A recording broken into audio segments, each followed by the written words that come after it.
barrels per day. 190 to 166. There's Apple's under pressure. You buy stocks on Tuesday and sell them on Friday.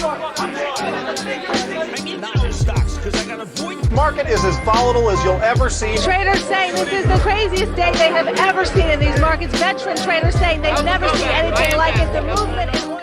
Hello guys, it's Max here from Daily Market Movements. Welcome to another episode where today we're going to be analysing the Nasdaq100 futures chart. Just before I start today's video, anyone who's interested in receiving my personal trades and joining my private signal team, then please do not hesitate to visit my website dailymarketmovements.com.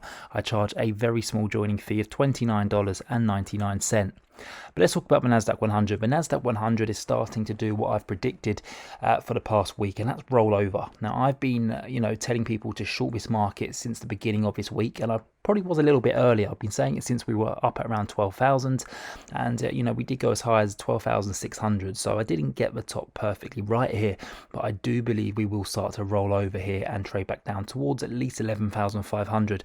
And if I was to be honest, I would not be surprised if we did go and create fresh lows down at 11,000. I really do not like the setup, especially as we go into next week.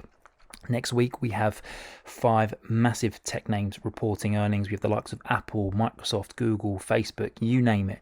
Okay, and what I don't like for this market is that, this week, as I just mentioned, we've added a significant let's call it 7%. Okay, so this means that companies like Apple, like Microsoft, like Google, like Facebook, are going to be bringing out their earnings figures with a nice bump going into the earnings. Now, that's not what you want to see. If anything, you want to, you want your stock to have a negative a couple of trading sessions heading it into the earnings, because it kind of takes the pressure off. It kind of resets the bar lower, if that makes sense. So, the gains, you could argue, are already priced in going into some of these tech names' earnings if they were to be good.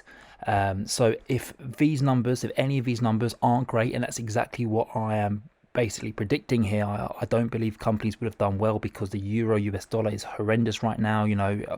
Basically €1 is $1, which has been the first time it's been like that in almost 20 years.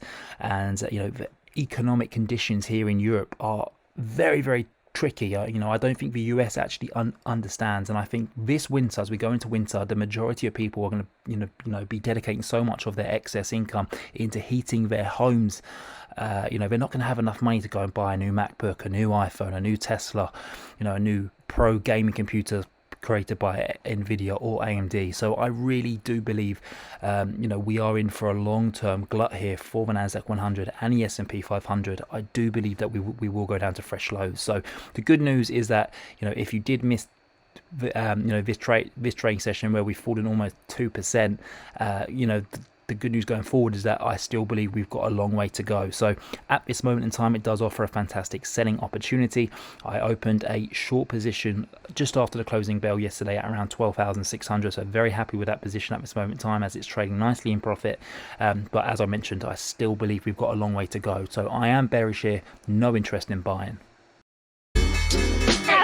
190 to 166. There's Apple's under pressure. You buy stocks on Tuesday and sell them on Friday.